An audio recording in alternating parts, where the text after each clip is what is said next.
Talk Show. Recorded live. What's up, everybody? Welcome to Travis and Dick's Drunken Horror Adventures. I am living up to the name. Jesus Christ, I passed out a few minutes ago. I'm back awake now, though, because somebody woke me up for the podcast. But I'm joined by presumably sober Blake and Vic. What's up, fellas? Hey, what's up? What's up? Long time no talk, Blake. What's going on in your world, buddy? Not much. Just got news that another book that I did a piece for is going to be, it's out now. I did a little blurb for the Horror and Science Fiction Prop Preservation Society of America on that Nightmare on Elm Street Poor Puppet, the one that I guess you and Vic are going to be accompanying my wife and I to down here in Franklin, Tennessee when the little exhibit does come through. I hope you guys still plan on doing that. That's the goal, for sure. Hey, what's that? I was going to say your buddy Robert England's going to be at Horror Hound in Indianapolis in August also. That's give him my regards. I'm trying to get worked into that one, but give him my regards. Just tell him Blake says hi and all that. So. Yeah, it's a big one because they've got Nick Castle, they've got Robert Englund, and they've got Kane Hodder. And while we've met Kane Hodder many, many times, Vic met Robert Englund once for me. We have not met Nick Castle yet, so the horror icons are kind of getting together on this one. Well, that's amazing. That's fantastic. Not to mention that Nick Castle also did some work on the film Hook, if I remember correctly. He did screenwriting or story. Random thing, I was watching Hook just the other day, and I don't know, for some reason I looked up Hook, and it reminded me that Nick Castle had worked on it, and it was funny how that went. Vic, I don't know if you've ever seen Hook. Have you ever seen Hook, buddy? Yeah, unfortunately.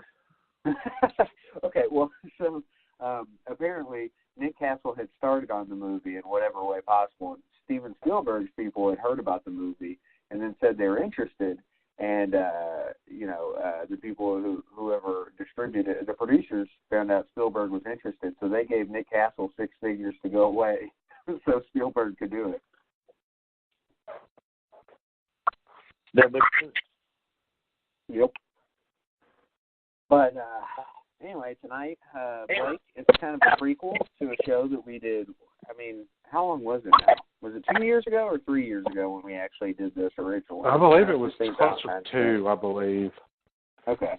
Yeah, I know it was my birthday just a few years ago, 2 or 3 years ago, one or the other, and we talked about the St. Valentine's Day Massacre, which, of course, involved the North Side Gang and the South Side Gang. And I always feel like Al Capone and the South Side Gang get mentioned a hell of a lot more than the North Side Gang. So I figured we would do a prequel tonight to the St. Valentine's Day Massacre and talk a little bit about Dino Banyan and the North Side Gang, which was more Irish than Italian, and that was kind of the idea since it is March, and, we like doing a little theme on the show in March. We didn't get to do Leprechaun 3 last week because, let's be honest, nobody was too excited about doing it, and we had other shit going on. I mean, come on. But so we took a week off last week, and we're back this week with a show on Dino Banyan and the North Side Gang of Chicago. And more than that, again, it's about kind of the Irish mob in Chicago. And that's important, too, because, there's two sides to every story. And I feel like the Capone side has been told over and over again. But I don't feel like people talk about the North Side Gang that much. What about you, Blake? How do you feel about that? Well, I feel the same way, but more than that, I feel like everybody talks about the Sicilian and the Italian part of it and forget that there were some brutal Irish mobsters and Canadian mobsters too, No kidding. Yeah, Vic, I know this was your choice this month. You actually picked the O'Banion show, which you chose wisely because I was grilling. So, Blake, I don't know if you've heard this, but my wife has O'Banion in her blood somewhere down the line. And I was grilling her mom. I was like, can you tell me about your criminal history, ma'am? And she was like, what are you talking about? I was like, your criminal history, because you have O'Banians in Chicago. And she didn't know what the hell I was talking about, but I found it amusing anyway. That's all that matters. Yeah. It was an inside joke for myself.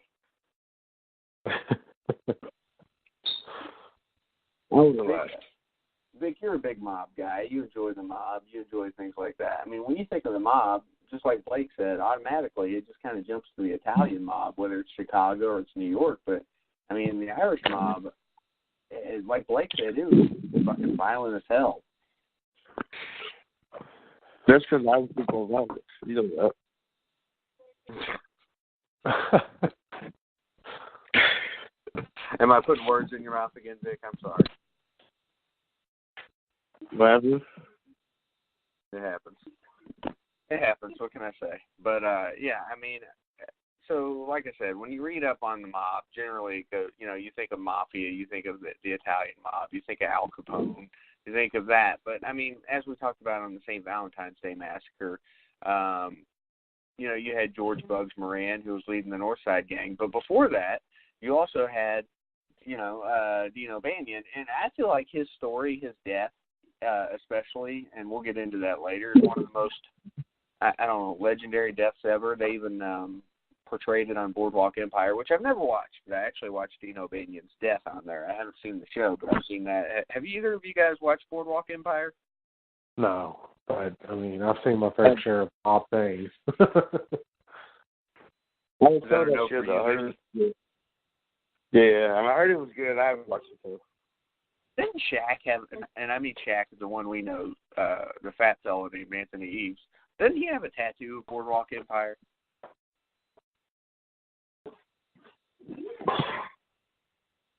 Better no? Yes, maybe, Vic, or did you fall asleep?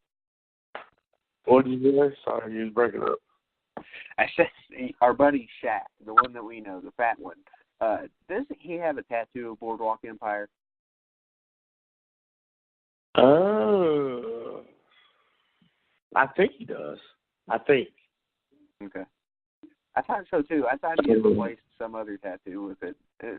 Blake, we know this guy that's, like, tattooed from head to toe, except for his face, you know, which is weird because we know people that have tattooed their face before, just not him. Yeah. Stupid. I guess they wouldn't let him deliver pizza if he did that, huh?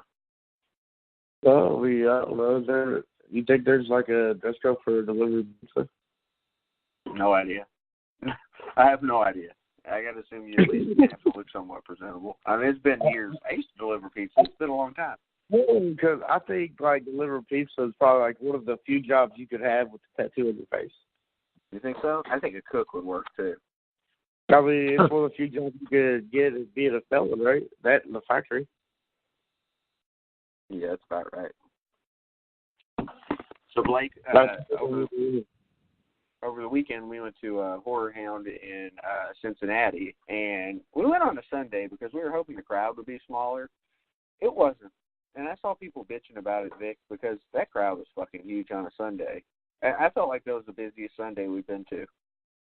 Probably, and the bad part is, I mean, I'm sure it was 100 times smaller than the Saturday crowd. Still. Oh, my God, can you imagine? Oh, Lord, horrible, man. Stupid Walking Dead. Yeah, we'll talk more about it later, but I think Ray will be calling in shortly, Ray Johnson. So we got to meet Brad Dourif, though, so I want to mention that real quick, and he was fucking awesome.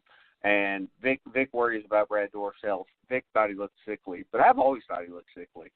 He did, man. He kind of looked like Clive Barker. It upset me a little bit. You know what I think upsets you more than anything is when you meet a horror celebrity and you ask them to put a quote on your poster and they don't fucking remember anything from their movie. Yeah, that's annoying. Like that's stupid.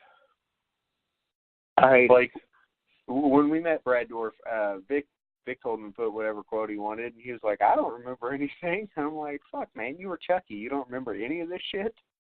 Yeah, like how can he not remember anything? That's why I was prepared when I got to him. I said, on my poster, on my print, I want you to put, "Are you fucking nuts?" I was happy with that. I'm proud of that. Is that what he said? Is that he didn't remember stuff from Chucky? Yeah, he said he didn't remember any quotes. Well, to be fair, I mean, it teach their own. Maybe he doesn't, remember a lot of it, or maybe he feels like he would tell the same story if he did bring up stuff that he remembered, and I don't know.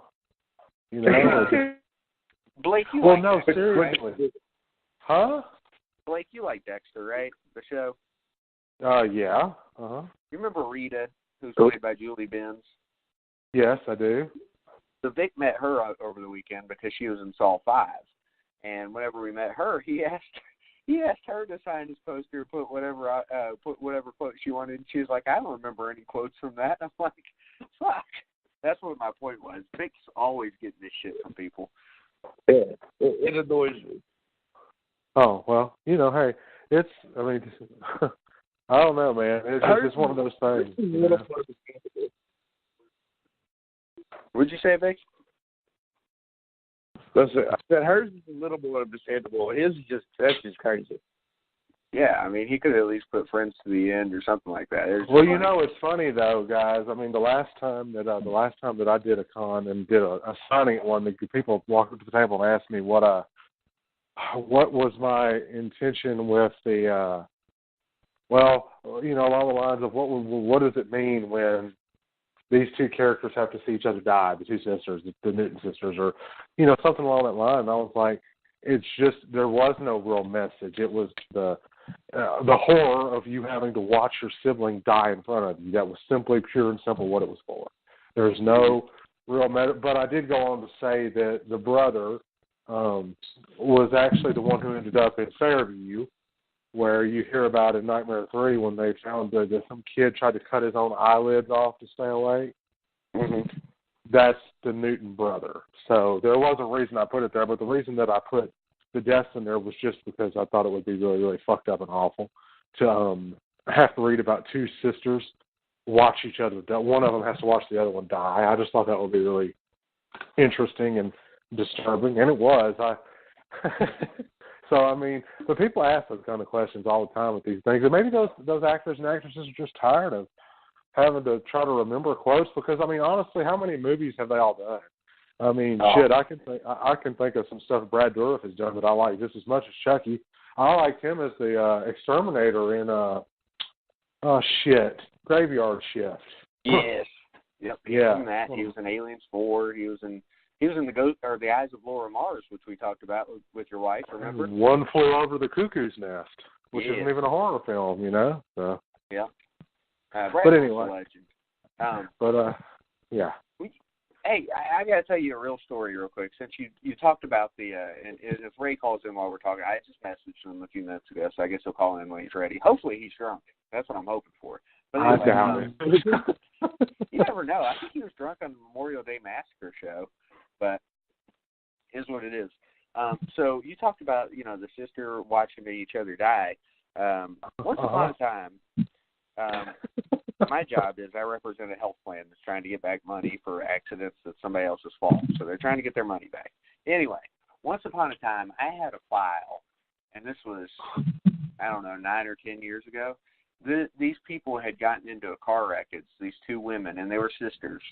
And like a tree fell on the car. And not only did it pin one of them in, the branch had gone through one of their eyes. Okay? And so they're stuck there. God. But their other sister is in the passenger seat dying while she's stuck there with a fucking branch through her eye.